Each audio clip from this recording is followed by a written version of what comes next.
We really, you're my friends, and you've been supporting me right from the beginning. I appreciate that you're here, and we're here for you. And I told you when you want to come back with your 600,000, we're ready to take you, but you're going to give us a little display on those beautiful bikes, and you're going to be, I've never seen anyone do that, actually. You must have special privileges. I've never seen anybody ride through here. But I want to welcome you, and I want to welcome my friends. You're the Rolling to Remember, and that's what it is, Rolling to Remember, and we will be commemorating Memorial Day.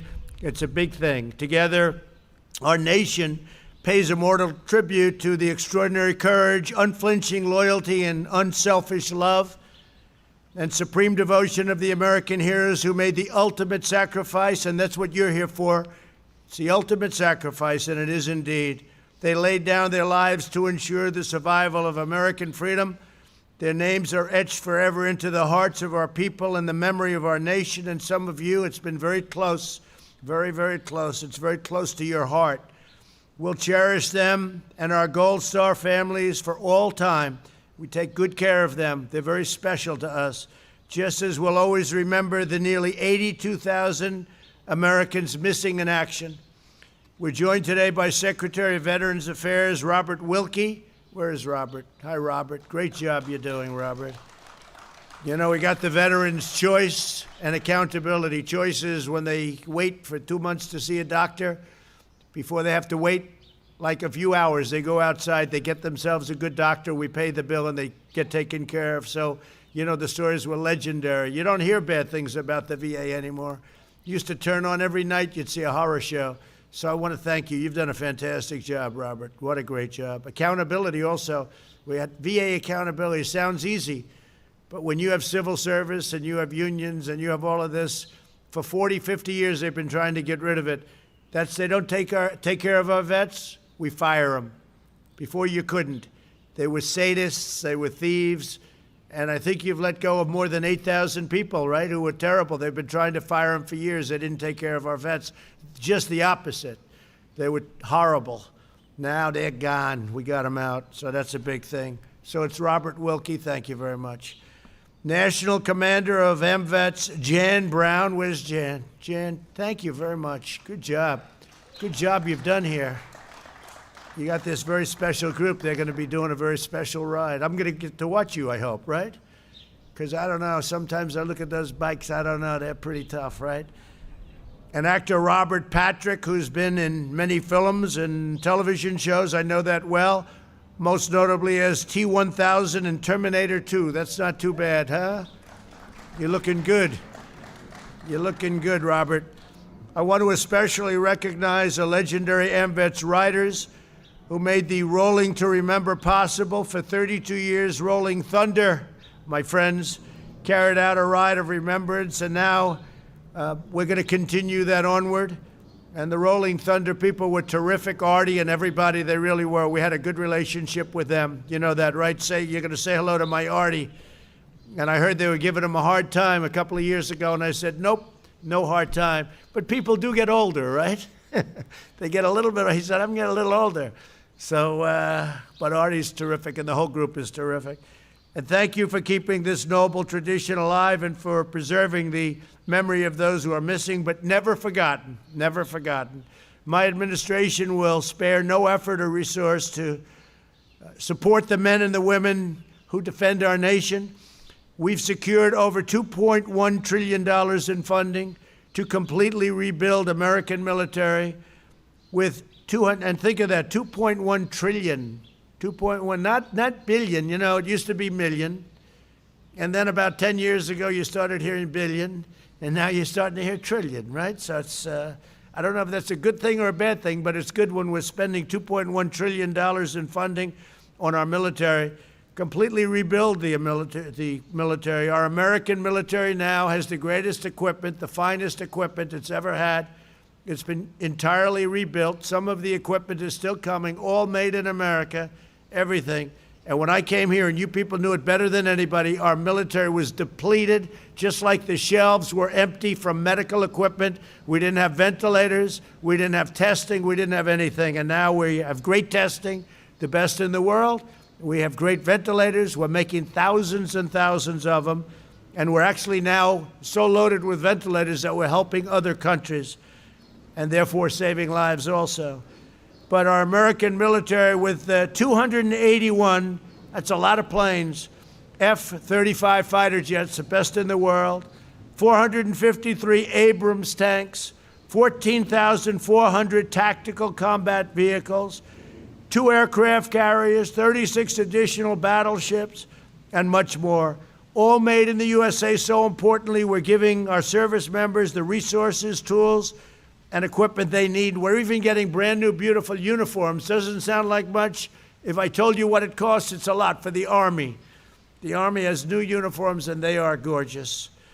We passed the largest reform of the Department of Veterans Affairs in the history of the department, including VA accountability. And I said VA choice. We've removed 8,500 VA workers who weren't doing their job, who were taking advantage of our country and hurting our vets. The percentage of veterans reporting they trust services. Think of that. They trust services. So they report and they say they trust services has reached the highest in the history of the VA, Secretary. That's a big statement. So the percentage of veterans reporting that they trust the VA and the VA services is now the highest in the history of the service. Satisfaction with the VA outpatient care has reached 89%, and we're not going to rest until we have it at 100%, Robert. I also formed the Prevents. It's called Prevents Task Force. Well, you guys, how many are vets here? Big difference between now and the way it used to be, right? Big difference. I also formed the Prevents. I got to be careful when I ask that question. Sometimes somebody could say, oh, we used to like it better. That would not be good, right? You know that would go in the fake news immediately, right? That's all they'd cover, so I have to be very careful, but thank you. I also formed the Prevents Task Force to fight the tragedy of veteran suicide, which is an unbelievable tragedy. And we actually have medications that we're working on. They have one from Johnson & Johnson, which is a inhaler. And it's been very effective. We've ordered, I think, thousands of units of that, thousands and thousands, and we're using it. When the invisible enemy struck our country, my administration quickly secured VA medical facilities. We're keeping the sacred covenant. We're protecting those who sacrificed so much to protect us. I was very early. In fact, out of many, many people, I was the only one that wanted to do it. I guess I was the only one that mattered, but I kept China out of the United States. I put a ban on China in January, and I took a lot of heat. Joe Biden said, oh, he's xenophobic. Oh, that's right. Yeah, but a month later he said I was right. As you know, Dr. Fauci, a good guy, said, you don't need to do that. And then later on, when he saw that I did it, and when we kept thousands, tens of thousands of people out, he said Donald Trump saved thousands of lives, tens of thousands of lives. And we did. So we did it very early, and that was a very important, the ban on Chinese people from China coming in, because I was seeing how badly infected the one area, Wuhan, was. So I put a ban on, and everybody thought Nancy Pelosi a month later was in Chinatown in San Francisco. She's dancing in the streets of Chinatown trying to say it's okay to come to the United States. It's fine. It's wonderful. Come on in. Bring your infection with you. And then she said, he should have done it earlier, about me. And she's dancing a month later. These people are sick. Anyway, last year I signed the National POW MIA Flag Act, which requires that all federal buildings fly the POW MIA flag in addition to the American flag in the months, right? And you see them all over Washington now. And they could be separate from the flag. You could do a separate placement, or you could put it under the flag. In the months since, that righteous flag has proudly flown over the White House. You probably noticed it today. But that reminder is the work left, and we have work left, but we have to get it. We have to win the White House. Otherwise, a lot of the great things that we've done, we're going to do great with our economy. We're going to see, you already see it starting to happen. We're trying to get some governors, they're not opening up, but they'll be opening up pretty quickly. Today, I just spoke to CDC. We want our churches and our places of faith and worship, we want them to open, and CDC is going to be, I believe today, they're going to be issuing a very strong recommendation, and I'm going to be talking about that in a little while. But they're going to be opening up very soon. We want our churches open. We want our places of faith, synagogues, we want them open, and that's going to start happening. I consider them essential, and that's one of the things we're saying.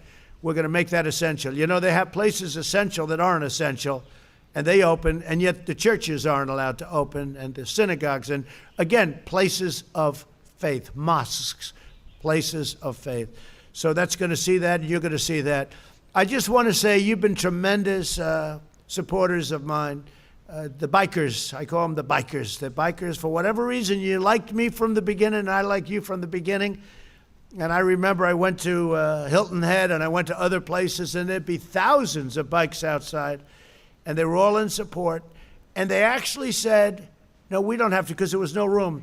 We've never had an empty seat from the time I came down the escalator with our future first lady. Who would have thought, right? Remember they were saying, what's he doing? And then, but there were a lot of people that thought we'd win, and we won pretty easily too. 306 to 223, that's pretty easy. And we went through a primary that was tough, and you were there with me. We went through an election, and that was tough, and you were there with me. Always there, the bikers. I think, what do I have, 98%, 95%? We're trying to find who are the 3% or the 2%. We're looking for them, right? We're all looking for them. But I'll never forget, I made a speech in a place that was packed. You couldn't get in. I said, fellas, I'll do a second one. They said, no, we don't have to hear. We know what you're about. We know where you're coming from, sir. We're here to protect you. We're not here to listen. We're here to protect you. I never forgot it. I never felt so safe. And there were a lot of rough guys in that little group of about 1,000 bikes, by the way, maybe more than that. A lot of rough people, but I tell you, to me, they were beautiful people. But I never forgot that. We're not here to hear your speech, sir. We're here to protect you. And I thought it was an incredible thing. So you've been my friends. I want to thank you very much for it. Get those engines started. I want to see you guys drive around and drive as fast as you can, but don't get hurt.